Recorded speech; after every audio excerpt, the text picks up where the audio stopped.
L'allarme coronavirus, la crisi del turismo. Ascoltiamo il presidente dell'associazione Tante Case, Tante Idee di Agrigento, Domenico Vecchio.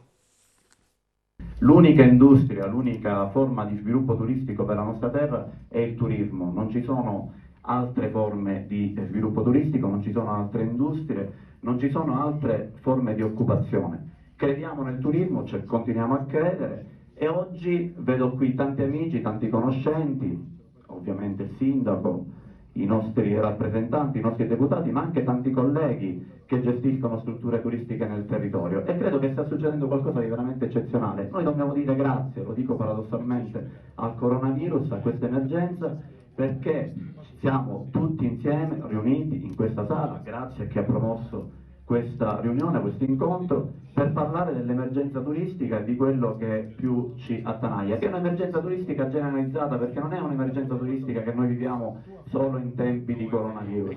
L'emergenza turistica in questo territorio purtroppo la vive sempre e lo sappiamo per la marginalità della nostra provincia, per le distanze incolmabili. La 640 si sta completando, a qualcuno di noi sembra che si sono accorciate le distanze, ma in realtà per i turisti vi posso assicurare, e lo sa chi opera nel settore, non è così. Raggiungere Agrigento è ancora troppo complicato.